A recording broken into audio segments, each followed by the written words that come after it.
I'm Johan Roshibega, and this is Hollywood Media. I am so happy and glad to welcome Aliana de la Guardia and Ariel Campos, who are part of Bahué, this project of guerrilla opera that is going to be featuring and presenting for us in Springfield in June 15, an amazing display of music, performance, and a really fascinating interaction of different ways of creating music that make a merging of what people could call or consider classical music with contemporary music.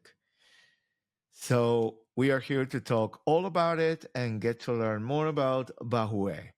Aliana, Ariel, welcome. Thank you for being here with us. Yeah, hola. Thank you for having us. So let's start with getting to know a little bit about the two of you, especially with this concept of Bahué and what is going to be the concept of Descarga Hipnótico. I'll let you start, Aliana. You want me to start? Yeah. Well, for me, from my perspective and my point of view, Bahué is a kind of a continuation of an interest of mine that started when I was in school at the Boston Conservatory. I was,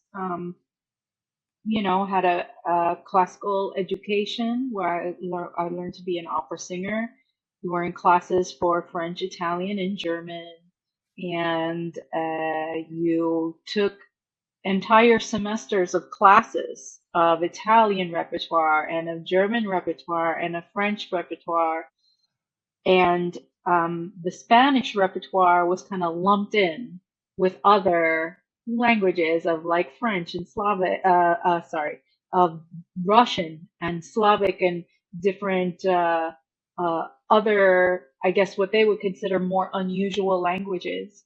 But to me, that always struck me as very strange because there are so very many people in the United States that speak Spanish. There are some cities like Springfield, like Holyoke, whatever, you could just walk down the street and maybe not hear English for blocks, right? So, or Miami or even LA, there's sections of LA that are very similar to that. And so I wondered why there was such a heavy emphasis on uh, all these other languages and not necessarily the languages that were most representative of the country that we actually live in, except for English. And so during my work, during my my undergrad and my graduate degree, I would really research and go out and find works in Spanish language. I would sing works by different Cuban composers and Spanish composers and try to always have that representation in the work that I chose to present. And then, when you graduate, you start to work and you do whatever people hire you to do. And so that kind of work kind of fell towards the side in favor of other work, which is still premiering the work of composers and working with composers to, you know, generate more repertoire for the voice and a more contemporary musical sound in classical music, which is really my interest. And now in Bahué, we get to kind of do both, where I look for, who are the Latin composers right now, who are Latin composers that are writing music right now, and it's very many. And we get to explore and learn, and we get to be a larger part of our community, and we get to bring our community into what we're doing as well.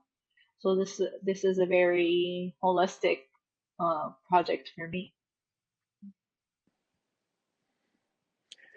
Yeah, I have a similar experience to Aliana where I have a classical background. Growing up in California, I was born and raised here, and I've lived in Los Angeles now for a while. And I started playing with marching bands and when I was younger.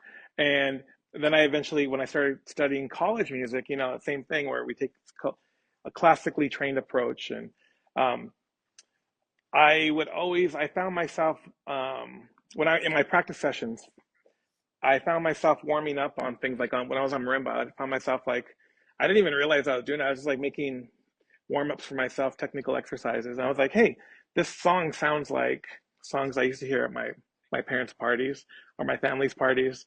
And I was like, right, this sounds like, Sabor a Mi or one of the, it's like, lo and behold, I'd be playing chord changes to these like rancheras and stuff. And so it was years. And um, after I graduated, I did a lot of popular playing. So I was a part of original London cast musical, and it was like a West End in London. It was a show, and so it was very poppy. And I I still continue my love of classical music, but at the same time too, it's like, okay, where does my culture fit in with that, right? Especially living in London, right? And so when I got back home, I started exploring that more. I started playing with a Latin jazz band here in Los Angeles. Um, a band leader, his name's Luis Cruz Beltran, who is like a showman and entertainer, homegrown talent from Bakersfield. And he was one of my first, I think even to this day, he was one of the first musical examples who was a working musician. He was making a living. He had his own band, but he infused his culture into what he was doing.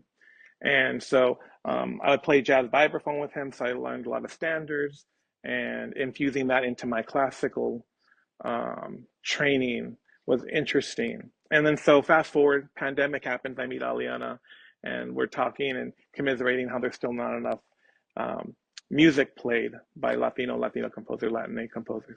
And so we decided to do something about it, and that's how Bahué came about. So this mixture of cultures and musical cultures.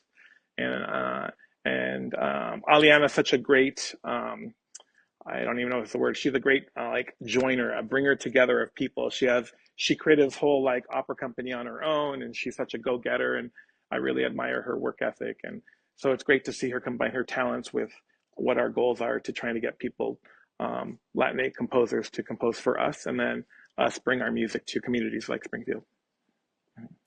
One thing that we were just talking before we started this conversation was about the meaning of Bahué, and Diana hinted a little bit of a fusion of musical instruments, both from Cuba and Mexico. So if you could tell us a little bit more on that. Yeah, and it goes back to actually my dad. When I was born, my first name's Ariel, and it's like, well, it's kind of a common name, I think, from men in Mexico, but here in the States it's very rare, or at least when I was growing up. But and I asked my mom and dad, it's like, well, where did you get that? And somewhere along the lines, while my dad was waiting for me to be born, he kind of mashed all the family names together, and he came up with Ariel, and I was like, oh, I know, right? And so that paper still exists somewhere. I don't know where it's at, but it's out there. And so when we were trying to come up with names, we were like, nothing really was working. And then so Aliana's of Cuban descent, and I'm of Mexican descent. And so an Aztec instrument, a drum, is called a huejo huejo. It's like a conga-looking drum. They used to nail the skin of an animal to the hollowed out lug. And then obviously in the Santeria religion in Cuba, they have they have the bata drums, and they're played in sets of three. So it's like, and then so I kind of fuse those together, and it's like, what do you think of Bahué? A combination of bata and the huejo huejo. And so that's where the Bahué came about. Yeah. Uh-huh.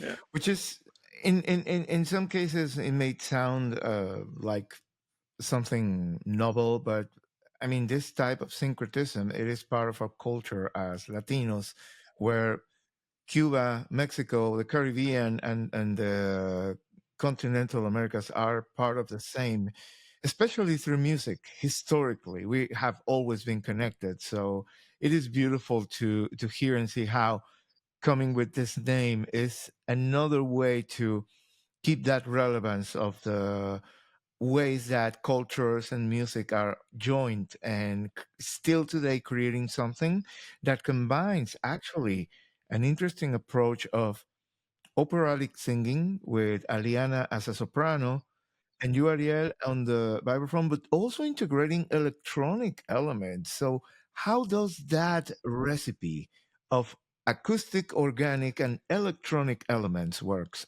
for your work? Well, I think it certainly brings another dimension to our work. It, being able to utilize different tools that don't just amplify our instruments, but manipulate them in a way. We're doing a premiere work with a looping pedal, which absorbs our sounds and plays it back and plays it back and plays it back and creates this just complex layer of so much, yet so simply presented, is very interesting. And our improvisation that we do also utilizes that same kind of looping effect and integrates different melodies as well. I'm always interested in music that doesn't just present to you a melody or doesn't just present to you a groove, but has an extra layer of complexity or an extra layer of something that makes the audience lean in and listen just a little more carefully to something with very interesting textures, whether they're very simple and smooth or very layered. I think was my main interest in exploring this extra element. Yeah, and I think our first season, this is technically our second season of Bahué. On our first season, we did a lot of pre-existing works, and we did some of my arrangements for rancheras. And this time around, Aliana was like, she presented us a couple of new pieces for playback and voice and percussion. And also we have a debut by Axel Retif, who's a Mexican composer getting his doctorate in New Mexico right now. And so in rehearsing Axel's piece, we discovered these different kind of textures and sounds that give new depth and kind of meaning to the sounds themselves. And so it's pretty cool. We named it Descarga Hipnótico because of exactly that idea where these sounds are just going to come by. And also, he's not a Latin composer per se, but he's very inspired by nature. A composer named John Cage, I think, is very influential in the idea of getting back to nature, which is very an indigenous idea, right? We're playing on cactus, on leaves, and this idea of appreciating sounds for being sounds and adding these layers of electronic playback and feedback creates new sounds within those sounds. So that's pretty cool. I think it adds a whole new dimension to our repertoire. And we got a lot of really positive feedback from our first concert here in April in Los Angeles. And so I'm excited about these. They're fun. And they're fun to play. Yeah. Mm-hmm. And just to think about John Cage is this really intrepid exploration of sound and silence, making sure that even silence in itself becomes part of the experience. And as you mentioned, how this is so important when we are talking about the connection with nature, because sometimes those Mm-hmm. moments Exactly. of appreciation of the silence, of that nothing, that beautiful sound of the nothing, Mm-hmm. is so powerful. Mm-hmm. Yeah, and the composition, the premiere we're doing by Axel Retif, really lends itself to that. It's notated in such a way where it gives us freedom, but yet we follow a set of instructions, so to speak, that allow us to incorporate all that during the piece of music. And I think it's quite successful. I think it works really well. Yeah. So, Aliana, tell us a little bit about your guerrilla opera concept. Yeah, so guerrilla opera, we have been around for 18 years. We're a Boston-based chamber opera ensemble. We commission all new experimental works of opera theater, and I think most importantly, we really champion voices of emerging artists in opera and voices of composers that are always trying something new, experimenting with something different, especially musically and with the form of opera. So that is really the goal of guerrilla opera, what our charge is. We are a small, tight-knit group of, uh, 1 to 8 performers. So our favorite ensemble is 4 singers and 4 instrumentalists, and from there it just gets kind of smaller. And so we really like to bring the audience in. We present really intimate performances. We bring the audience really close to what we do. And like I said before, I'm really interested in art that makes you lean in and listen. And that is really the goal of bringing in the audience so close. It's why I like small forces, like doing a duo instead of like a big PRO ensemble, or uh, uh, an ensemble with 4, and maybe we'll experiment with other groups and do a collaboration and expand our ensemble a little bit for some projects. But for me, there's something about the simplicity of small things, and that kind of started with guerrilla opera as well. That we present opera, we do it in a spectacular way, but with very few people. It is amazing and so beautiful to see how you are both creating this connection between both coasts of the United States, Massachusetts and California, but with a very specific Latino identity. And not only through music, but also using language. So how does it feel for you being able to create your work and integrating Latino identity and Spanish language into it? Because sometimes we have seen, especially on Eurocentric instruction of music, even on classical music, that everything has to be based on those traditions of European origins of how music, what is called music or art music should be. But then you add the Latino presence and Espanol as part of the whole expression of it. So what what is that meaning for you creating this type of work and bridging the two edges of the United States? I'll happy to start. I'll say that my brother lives in California, not too far from Ariel, and for me, it was an opportunity to see my family a little more.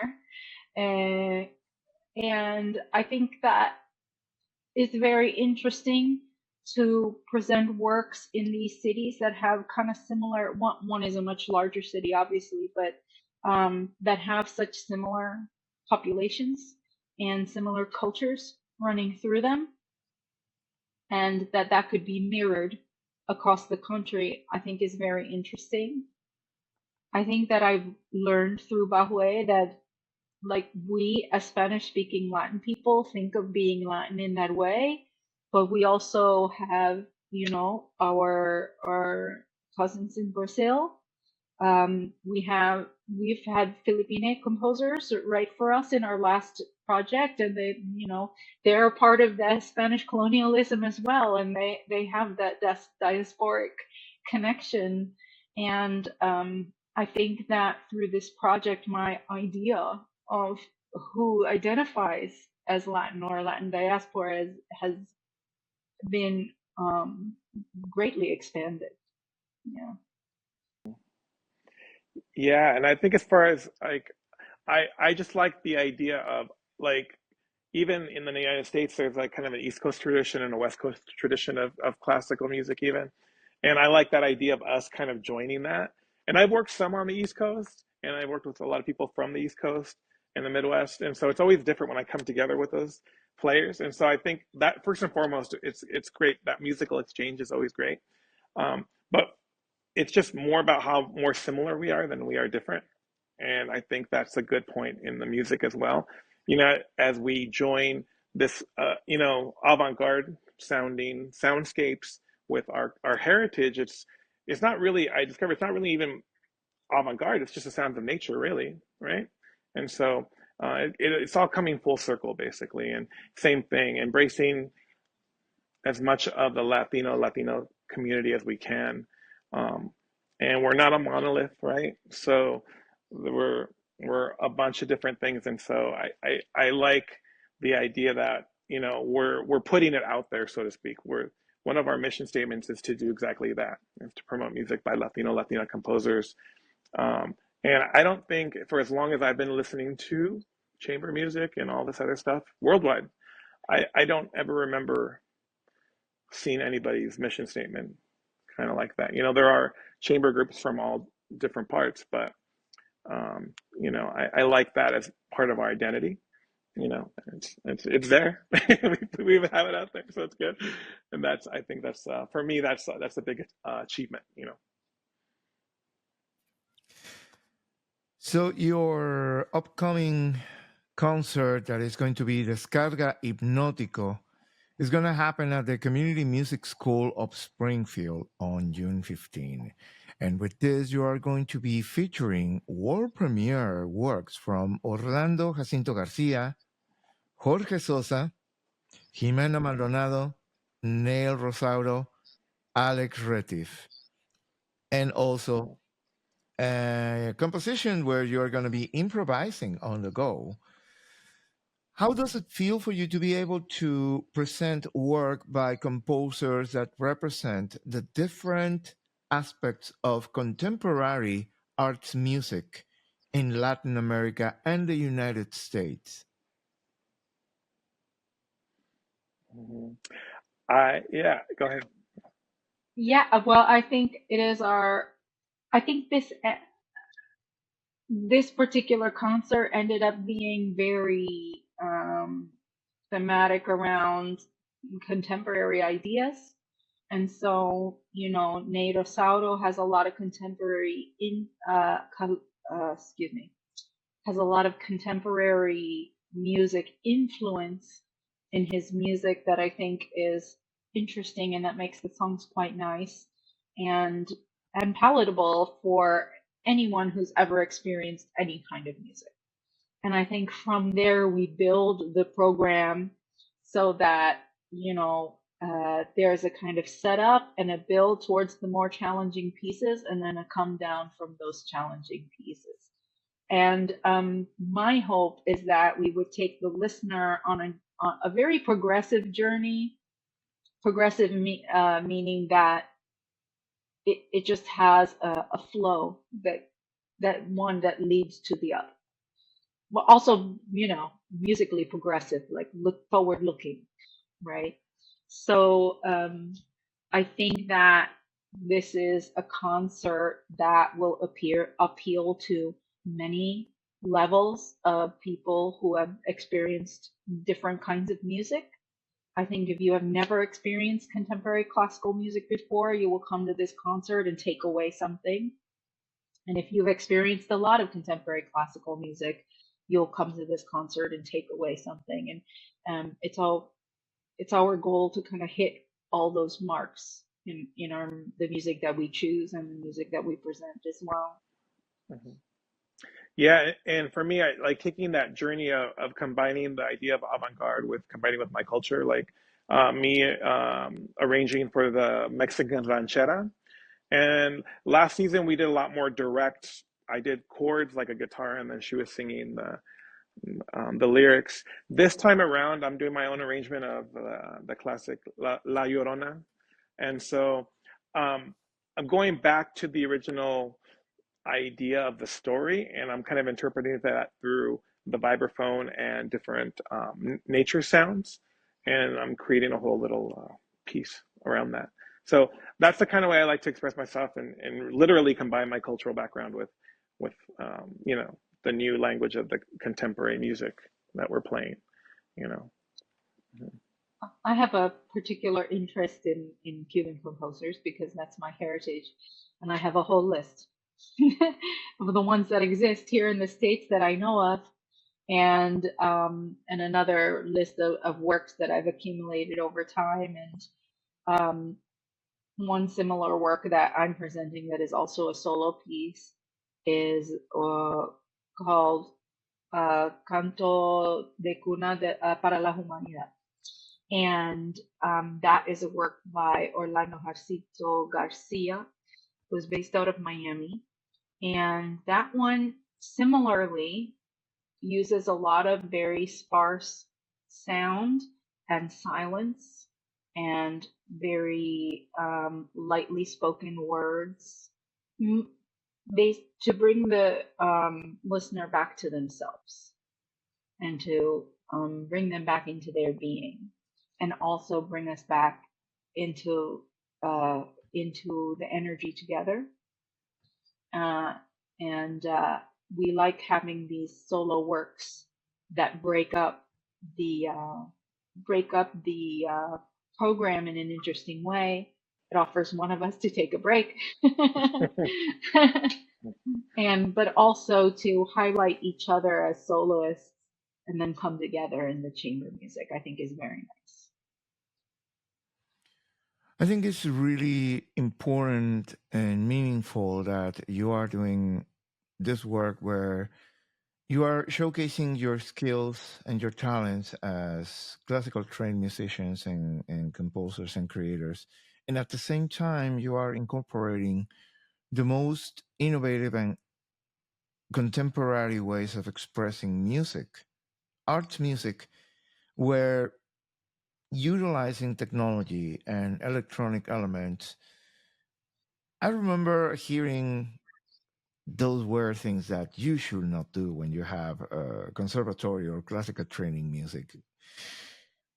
But now it's not the case anymore. And this is beautiful because it really helps you amplify ways to work with your voice, work with the sounds, textures, incorporate sounds of nature, thinking about once again cage and also the whole movement of concrete music, where it's all made of sounds that are not musical but sounds of environments. And all of that, when we think about the way we are trying to bring together a representation of cultures, of histories, of heritages coming together, it makes total sense. So I think Descarga Hipnótico makes a total concept that really sets what is going to be a really exploratory and beautiful experience listening to this music, and also having this connection between two distant points in the United States that represent at the same time the culture of Latin America. Well, thank you. Wow. Thank you. So, what will be the message to the audience listening to you right now for join you on this beautiful concert, Descarga Hipnótico, on June 15?